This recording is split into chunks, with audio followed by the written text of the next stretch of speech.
Viewers welcome back in our programme जी doctor साहब programme होर अगे ਵਧਾਉਂਦੇ ਹਾਂ ਅੱਜ ਦੇ ਅਗਲੇ ਇਸ਼ੂ ਦੇ ਨਾਲ ਜੀ ਡਾਕਟਰ ਸਾਹਿਬ ਕੀ ਵਿਚਾਰਾਂ ਨੇ ਤੁਹਾਡੀਆਂ देखो ਜਦੋਂ ਤੋਂ ਮੋਦੀ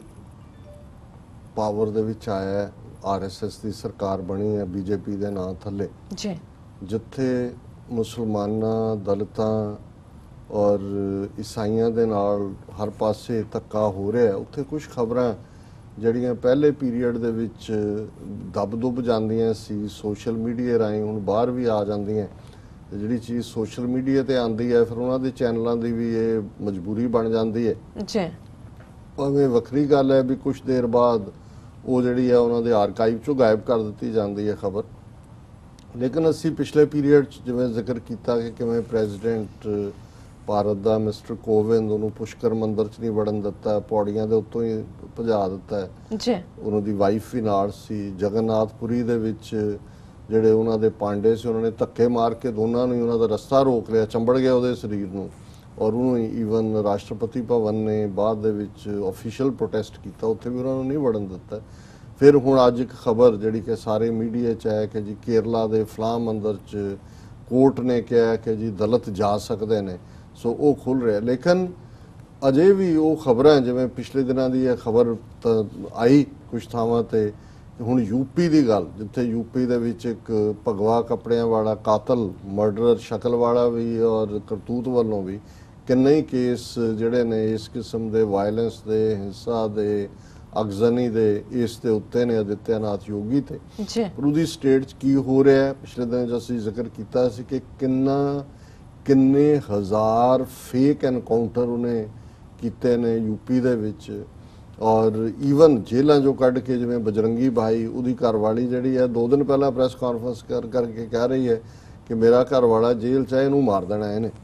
ਯੋਗੀ ਨੇ ਔਰ ਦੂਜਾ ਔਰ ਉਹੀ ਕੰਮ ਹੁੰਦਾ ਔਰ ਬਿਲਕੁਲ 2 ਦਿਨ ਖਬਰਾਂ 'ਚ ਆਉਂਦਾ ਹੈ ਸੁਪਰੀਮ ਕੋਰਟ ਨੇ ਵੀ ਹਿਊਮਨ ਰਾਈਟ ਕਮਿਸ਼ਨ ਨੇ ਵੀ ਉਹਦਾ ਨੋਟਿਸ ਲਿਆ ਹੈ ਕਿ ਜੀ ਫੇਕ ਐਨਕਾਊਂਟਰ ਕੀ ਉਹਨੂੰ ਜਵਾਬ ਹੀ ਨਹੀਂ ਦਿੰਦੇ ਕਿਉਂਕਿ ਉਹਨਾਂ ਨੇ ਇਹ ਫੜ ਲਿਆ ਰਸਤਾ ਕਿ ਬਈ ਕੀ ਹੋ ਜਾਏਗਾ ਪਾਵਰ ਉਹਨਾਂ ਦੇ ਕੋਲ ਹੈ ਜੁਡੀਸ਼ਰੀ ਦਾ ਇੱਕ ਹਿੱਸਾ ਉਹਨਾਂ ਦੇ ਨਾਲ ਲੱਗਾ ਹੋਇਆ ਹੈ ਜਿੱਥੇ ਉਹਨਾਂ ਨੇ ਐਕਟੀਵਿਟੀ ਨਹੀਂ ਕਰਨੀ ਉਹਨਾਂ ਨੇ ਨਹੀਂ ਕਰਨੀ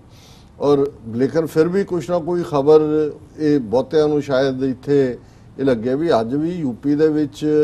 ਐਸੇ ਪਿੰਡ ਨੇ ਜਿੱਥੇ ਜਿਹੜਾ ਦਲਿਤ ਦੂਲਹਾ ਹੈ ਉਹ ਘੋੜੇ ਤੇ ਚੜ੍ਹ ਹੀ ਨਹੀਂ ਸਕਦਾ ਜੀ ਉਹਨਾਂ ਦੇ ਜਿਹੜੇ ਉੱਚੀਆਂ ਜਾਤੀਆਂ ਵਾਲੇ ਨੇ ਉਹ ਕਹਿੰਦੇ ਨੇ ਜੀ ਨਹੀਂ ਇਸ ਪਿੰਡ 'ਚ ਬਰਾਤ ਆਏਗੀ ਪੈਦਲ ਆਏ ਉਹ ਨਹੀਂ ਔਰ ਕੁਛ ਨੇ ਜਿਹੜੇ ਹੁਣ ਜਿਹੜੀ ਮੈਂ ਸਮਝਦਾ ਵੀ ਦਲਿਤ ਰੈਜ਼ਿਸਟੈਂਸ ਦੀ ਸਟਰੈਂਥ ਹੈ ਜੀ ਔਰ ਜਿਵੇਂ ਅਸੀਂ ਬੀਤੇ ਐਤਵਾਰ ਜਿਹੜਾ vice of Khalsa the website TV launch ਹੋਇਆ ਔਰ ਰਿਚਮੰਡ ਹਿੱਲ ਦੇ ਵਿੱਚ ਮੇਨ ਸਮਾਗਮ ਸੀ ਔਰ ਉੱਥੇ ਜਿਹੜੇ ਵਾਮ ਸੇਵਕ ਜਥੇਬੰਦੀ ਜਿਨ੍ਹਾਂ ਦੇ ਬਹੁਤ ਸਾਰੇ ਚੈਪਟਰ ਨੇ ਬਹੁਤ ਸਾਰੀਆਂ ਸਟੇਟਾਂ ਔਰ ਉਹਨਾਂ ਦੇ ਜਿਹੜੇ ਆਗੂ ਨੇ ਵਾਮਨ ਮਹੇਸ਼ ਰਾਮ ਉਹ ਵੀ ਜਿਹੜੇ ਨੇ ਸਪੈਸ਼ਲੀ ਆਏ ਹੋਏ ਸੀ ਮੈਨੂੰ ਵੀ ਜਿਹੜਾ ਵਾਇਸ ਆਫ ਖਾਲਸਾ ਵੱਲੋਂ ਸੱਦਾ ਸੀ ਅਸੀਂ ਐਡਰੈਸ ਵੀ ਕੀਤਾ ਜੀ ਔਰ ਮੈਂ ਇਹ ਸਮਝਦਾ ਹਾਂ ਵੀ ਸਾਡਾ ਇੱਕ ਵੱਡਾ ਤਬਕਾ ਬੇਸ਼ੱਕ ਅਕਾਲੀਆਂ ਨੇ ਬਾਦਲ ਅਕਾਲੀ ਦਲ ਨੇ ਆਰਐਸਐਸ ਦੀ ਐਕਸਟੈਂਸ਼ਨ ਬਣਾ ਕੇ ਰੱਖ ਦਿੱਤਾ ਹੈ ਇਸ ਲਈ ਭਾਰਤ ਦੇ ਨਕਸ਼ੇ 'ਚ ਜਿਵੇਂ ਸਿੱਖਾਂ ਵੱਲੋਂ ਰੈਜ਼ਿਸਟੈਂਸ ਹੋਣੀ ਚਾਹੀਦੀ ਹੈ ਹਿੰਦੂ ਤਵੀਆਂ ਨੂੰ ਉਹ ਨਹੀਂ ਹੋ ਰਹੀ ਪੰਜਾਬ ਦੇ ਵਿੱਚ ਅਮਰਿੰਦਰ ਹਾਲਾਂ ਕਾਂਗਰਸ ਦੀ ਹਕੂਮਤ ਹੈ ਲੇਕਿਨ ਇਹ ਜਿਹੜਾ ਹਿੰਦੂ ਤਵੀ ਸ਼ੋ ਬॉय ਬਣਿਆ ਹੋਇਆ ਹੈ ਇਹ ਵੀ ਬਿਲਕੁਲ ਇਹਨੇ ਮੂੰਹ ਬੰਦ ਰੱਖਿਆ ਹੋਇਆ ਔਰ ਇਸ ਸਾਰੇ ਦੇ ਬਾਵਜੂਦ ਜੇ ਕੋਈ ਇਫੈਕਟਿਵਲੀ ਹਿੰਦੂ ਤਵੀਆਂ ਨੂੰ ਚੈਲੰਜ ਵੀ ਦੇ ਰਹੇ ਮੁਸਲਮਾਨ ਵੀ ਡਰੇ ਹੋਏ ਨੇ ਕਸ਼ਮੀਰੀ ਮੁਸਲਮਾਨਾਂ ਨੂੰ ਛੱਡ ਕੇ ਭਾਰਤ ਦਾ ਬਾਕੀ ਮੁਸਲਮਾਨ ਬੋਲਦਾ ਨਹੀਂ ਹੈ ਲੇਕਿਨ ਦਲਿਤ ਔਰ ਇਹ ਉਹਨੂੰ ਚੈਲੰਜ ਵੀ ਕਰਦੇ ਨੇ ਭਾਵੇਂ ਉਹ ਕਿਸੇ ਲੈਵਲ ਤੇ ਹੀ ਹੋਏ ਔਰ ਜਿਹੜੀਆਂ ਇਹੋ ਜਿਹੀਆਂ ਗੱਲਾਂ ਵੀ ਨੇ ਕਿ ਜੀ ਇਹ ਦੂਲਾ ਜਿਹੜਾ ਇਹਨਾਂ ਦਾ ਉਹ ਚੜ੍ਹ ਹੀ ਨਹੀਂ ਸਕਦਾ ਘੋੜੇ ਤੇ ਉਹਨੂੰ ਵੀ ਉਹ ਪਹਿਲਾਂ ਐਡਮਿਨਿਸਟ੍ਰੇਸ਼ਨ ਨੂੰ ਇਨਫੋਰਮ ਕਰਦੇ ਨੇ ਮੀਡੀਆ 'ਚ ਇਹਦੀ ਸਟੋਰੀ ਆਪਣੇ 'ਚ ਬਣਾਉਂਦੇ ਨੇ ਉਹਨਾਂ ਦੀਆਂ ਜਥੇਬੰਦੀਆਂ ਦੇ ਬੰਦੇ ਪਹੁੰਚ ਜਾਂਦੇ ਉਹਨਾਂ ਨੇ ਵੀ ਬਰਾਬਰ ਦੀ ਭੀਮ ਸੈਨਾ ਬਣਾਈ ਹੋਈ ਹੈ ਯੂਪੀ 'ਚ ਔਰ ਦੂਸਰਾ BR ਅੰਬੇਦਕਰ ਤੋਂ ਕਿਉਂਕਿ ਭੀਮ ਇਹ ਪਾਂਡਵਾਂ ਦਾ ਭੀਮ ਨਹੀਂ ਹੈ ਇਹ ਜਿਹੜੇ ਡਾਕਟਰ ਅੰਬੇਦਕਰ ਦਾ ਪੂਰਾ ਨਾਂ ਜਿਹੜਾ ਹੈ ਬਾਬਾ ਸਾਹਿਬ ਭੀਮ ਰਾਓ ਅੰਬੇਦਕਰ ਇਹ ਉਹਨਾਂ ਦਾ ਪੂਰਾ ਨਾਂ ਸੀ ਜਦੋਂ ਭੀਮ ਸੈਨਾ ਕਹਿੰਦੇ ਨੇ ਤਾਂ ਡਾਕਟਰ ਅੰਬੇਦਕਰ ਦੇ ਨਾਂ ਦੇ ਉੱਤੇ ਹੈ ਔਰ ਇਹ ਦਿਲਚਸਪ ਖਬਰ ਹੈ ਇਹ ਦੇਖਣ ਦੇ ਲਈ ਕਿ ਅੱਜ ਵੀ ਇਹ ਉੱਥੇ ਹੋ ਰਿਹਾ 70 ਸਾਲ ਬਾਅਦ ਜਦੋਂ ਕਿ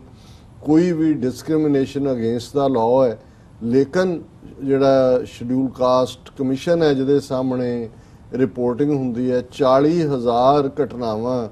ਡਿਸਕ੍ਰਿਮੀਨੇਸ਼ਨ ਦੀਆਂ, ਹਮਲਿਆਂ ਦੀਆਂ 1 ਸਾਲ ਦੇ ਵਿੱਚ ਰਿਕਾਰਡ ਹੋਈਆਂ ਨੇ ਜੀ ਔਰ ਇਹ 2014 ਤੋਂ ਹਰ ਸਾਲ 42% ਇਨਕਰੀਜ਼ ਹੈ ਸ਼ਡਿਊਲ ਕਾਸਟ, ਸ਼ਡਿਊਲ ਟ੍ਰਾਈਬਸ ਦੇ ਖਿਲਾਫ ਹਿੰਸਕ ਔਰ ਡਿਸਕ੍ਰਿਮੀਨੇਸ਼ਨ ਦੀਆਂ ਘਟਨਾਵਾਂ 'ਚ। ਔਰ ਇਹ ਖਬਰ ਹੀ ਹੈ, ਇਹਨਾਂ ਦਾ ਮੀਡੀਆ ਦੀ ਖਬਰ ਹੀ ਹੈ, ਦਲਿਤ ਗਰੂਮ ਰਾਈਡਸ ਇਨ ਹੋਰਸ ਡਰਾਨ ਕੈਰੇਜ ਇਨ ਯੂਪੀ ਡਿਫਾਈਜ਼ ਕਾਸਟ ਬੈਰੀਅਰਸ, ਕਿ ਉਹ ਪੂਰੇ ਰੱਥ ਦੇ ਉੱਤੇ ਘੋੜਿਆਂ ਦਾ ਰੱਥ ਬਣਾਇਆ, ਉਹਨੇ ਕਿਹਾ ਜੀ ਜਾਣਾ ਹੀ ਹੈ। ਜੀ ਪੁਲਿਸ ਪ੍ਰੋਟੈਕਸ਼ਨ ਵੀ ਹੈ। ਔਰ ਇਹ 20-year-old Dalit youth rode in a horse-drawn carriage and nearly 100 policemen in tow to his marriage venue, defying age-old caste barriers. ਹੁਣ ਬਰਾਤ ਦੇ ਵਿੱਚ 100 ਪੁਲਿਸ ਵਾਲੇ ਜਿਹੜੇ ਨੇ ਉਹ ਪੂਰੇ ਲੈਸ ਹੋ ਕੇ ਉਹ ਵੀ ਨਾਲ ਮਾਰਚ ਕਰ ਰਹੇ ਨੇ, ਕਿਉਂਕਿ ਉਹਨਾਂ ਨੂੰ ਸੀ ਕਿ ਵੀ ਹੁਣ ਇੰਨਾ ਹਾਈਲਾਈਟ ਹੋ ਚੁੱਕਾ ਹੈ, ਮੀਡੀਆ 'ਚ ਵੀ ਹੈ, ਦੂਜਾ ਵੀ ਹੈ, ਕਿ ਉਹ ਕੋਈ ਰਾਈਟਿੰਗ ਨਾ ਕਰਨ ਜਿਹੜੇ ਦੂਜੇ ਉੱਚੀਆਂ ਜਾਤਾਂ ਵਾਲਿਆਂ ਦਾ ਜਿਹੜੇ ਹੰਕਾਰ 'ਚ ਨੇ। The act is being seen as historic and it is not usual for Dalits to arrive on horseback to marriage venues in Nizampur village in this district. District Kasganj ਹੈ, ਪਿੰਡ ਨਿਜ਼ਾਮਪੁਰ ਹੈ। ਉਹਨਾਂ ਨੇ ਕਿਹਾ ਜੀ ਆਪਣੇ ਆਪ 'ਚ ਇਤਿਹਾਸਕ ਗੱਲ ਹੈ, ਇੱਥੇ ਕਦੇ ਕੋਈ ਦਲਿਤ ਘੋੜੇ ਤੇ ਚੜ੍ਹ ਕੇ ਨਹੀਂ ਆਇਆ ਹੈ। Apprehending opposition to this step, the groom Sanjay Jatav of village in Hathras district had earlier approached the High Court in Allahabad seeking protection. ਇਹ ਜਿਹੜੀ ਉਹਨੂੰ protection ਜਾਂ 100 ਪੁਲਿਸਿਆ ਹੈ, High Court ਦੇ order. The court has asked him to approach the police. Jadav's would-be wife could saw TV channels flash live visuals of him leading the marriage procession yesterday with scores of men in khaki accompanying to quell any possible mischief. ਉਹਦੀ ਘਰ ਵਾਲੀ ਦੇਖ ਰਹੀ ਹੈ TV channel ਤੇ ਕਿ ਜੀ ਬਰਾਤ ਦੇ ਵਿੱਚ 100 ਪੁਲਿਸ ਵਾਲੇ ਵੀ ਜਿਹੜੇ ਨੇ ਉਹ ਮਾਰਚ ਕਰ ਰਹੇ ਨੇ। ਮਤਲਬ ਇਹ ਜਿੱਥੇ ਜਿਹੜੇ ਬਿਲਕੁਲ ਡਿਪਰਾਈਵਡ ਲੋਕ ਨੇ ਉਹਨਾਂ ਦੇ ਲਈ ਇਹੀ ਬਹੁਤ ਵੱਡੀ ਗੱਲ ਹੈ। There were reports that upper caste people in the village didn't want a Dalit groom to ride a horse to his marriage venue. ਫਿਰ ਉਹਨਾਂ ਨੇ ਜਿਹੜਾ ਇਸ 30 ਅਪ੍ਰੈਲ ਦੀ ਇਹ ਪਹਿਲਾਂ ਸ਼ਾਦੀ ਸੀ ਰੱਖੀ, ਫਿਰ ਉਹਨੂੰ ਜਿਹੜਾ ਉਹਨਾਂ ਨੇ ਅੱਗੇ ਪਾਇਆ ਸੀ ਕਿਉਂਕਿ ਇਸ ਕਿਸਮ ਦਾ ਹਾਈ ਕੋਰਟ 'ਚੋਂ ਗਿਆ ਔਰ ਉਹਨਾਂ ਨੇ ਉੱਥੋਂ ਪ੍ਰੋਟੈਕਸ਼ਨ ਲਈ। ਔਰ ਉਹਨਾਂ ਨੇ ਪੁਲਿਸ ਨੇ ਵੀ ਕਿਹਾ ਜੀ ਅਸੀਂ ਕੁੜੀ ਦੇ ਘਰ ਵਾਲਿਆਂ ਨੂੰ ਵੀ ਪ੍ਰੋਟੈਕਸ਼ਨ ਦਿੱਤੀ ਹੈ। ਸੋ ਇਹ ਇੱਕ ਪਾਸੇ ਜਿੱਥੇ ਦਲਿਤ ਜਿਹੜੀ ਰੈਵੋਲੂਸ਼ਨ ਦੀ ਲਾਈਨ ਹੈ ਉਹ ਬ੍ਰਾਹਮਣਵਾਦ ਨੂੰ ਪ੍ਰਭਾਵਸ਼ਾਲੀ ਤਰੀਕੇ ਦੇ ਨਾਲ ਚੈਲੰਜ ਕਰਨ ਦੀ ਹੈ ਜੀ। ਦੂਸਰੇ ਪਾਸੇ ਅੱਜ ਹੀ ਇਹ ਸੀ ਕਿ ਹੁਣੇ ਜਿਹੜਾ ਦੂਲਹਾ ਹੈ ਬਹੁਤ ਘਬਰਾਇਆ ਹੈ ਕਿ ਵੀ ਉਹਦੇ ਇਨ-ਲਾਜ਼ ਨਾਲ ਕੀ ਹੋਏਗਾ, ਕਿ ਵੀ ਉਹ ਤਾਂ ਆ ਗਿਆ ਵਿਆਹ ਕਰਕੇ ਵੀ ਆ ਗਿਆ, ਉਹ ਦੂਜੇ ਵੀ, ਕਿ ਰਹਿਣਾ ਤਾਂ ਅਲਟੀਮੇਟਲੀ ਤੁਸੀਂ ਉਸ ਪਿੰਡ 'ਚ ਹੈ। ਤੇ ਜਦੋਂ ਇੰਨੀ ਕੁ ਦੁਸ਼ਮਣੀ, ਹੌਸਟਿਲਿਟੀ ਦਿਮਾਗਾਂ ਦੇ ਵਿੱਚ ਇੰਨਾ ਕੁ ਜ਼ਹਿਰ ਭਰਿਆ ਹੋਏ ਤੇ ਫਿਰ ਕਿਵੇਂ ਹੋਏਗਾ। ਸੋ ਮੈਂ ਇਹ ਮਹਿਸੂਸ ਕਰਦਾ ਹਾਂ ਔਰ ਅਕਸਰ ਇਸ ਪਾਰਟ ਨੂੰ ਮੈਂ ਦੁਹਰਾਉਂਦਾ ਵੀ ਹਾਂ, ਲਿਖਦਾ ਵੀ ਹਾਂ ਕਿ ਜਿਹੜੀ ਸਿੱਖੀ ਦਾ ਆਧਾਰ ਸੀ ਉਹ ਐਮਪਾਵਰਮੈਂਟ ਆਫ ਦਾ ਓਪਰੈਸਡ, ਸੁਪਰੈਸਡ, ਰਿਪਰੈਸਡ ਪੀਪਲ, ਜਿਹੜੇ ਦਬੇ ਕੁਚਲੇ ਸਮਾਜ ਦੇ ਜਿਹੜੇ ਵਰਗ ਦੇ ਸਨ ਲੋਕ, ਉਹਨਾਂ ਲਈ ਤੁਸੀਂ ਦਲਿਤ ਵੀ ਦਲੇ ਹੋਏ ਚੋਂ ਹੀ ਨਿਕਲਿਆ ਸ਼ਬਦ, ਜਾਂ ਉਹਨਾਂ ਨੂੰ ਕਾਨੂੰਨੀ ਤੌਰ ਤੇ ਸ਼ਡਿਊਲ ਕਾਸਟ, ਸ਼ਡਿਊਲ ਟ੍ਰਾਈਬ ਕਿਹਾ ਜਾਂਦਾ ਜਾਂ ਬੈਕਵਰਡ ਕਲਾਸਿਸ ਕਿਹਾ ਜਾਂਦਾ। ਸੋ ਸਿੱਖੀ ਤਾਂ ਇਸ ਵਰਗ ਦੀ ਐਮਪਾਵਰਮੈਂਟ ਦਾ ਨਾਂ ਸੀ। ਔਰ ਗੁਰੂ ਨਾਨਕ ਸਾਹਿਬ ਨੇ ਫਰਮਾਇਆ ਸੀ ਕਿ ਨੀਚਾ ਅੰਦਰ ਨੀਚ ਜਾਤ, ਨੀਚੀ ਹੂੰ ਅਤ ਨੀਚ, ਨਾਨਕ ਤਿਨ ਕੈ ਸੰਗ ਸਾਥ, ਵੱਡਿਆਂ ਸਿਉ ਕਿਆ ਰੀਸ, ਜਿੱਥੇ ਨੀਚ ਸਮਾਲੀਅਨ ਤਿੱਥੇ ਨਦਰ ਤੇਰੀ ਬਖਸ਼ਿਸ਼। और 10वें पातशाह ने रंगरेटे गुरु के बेटे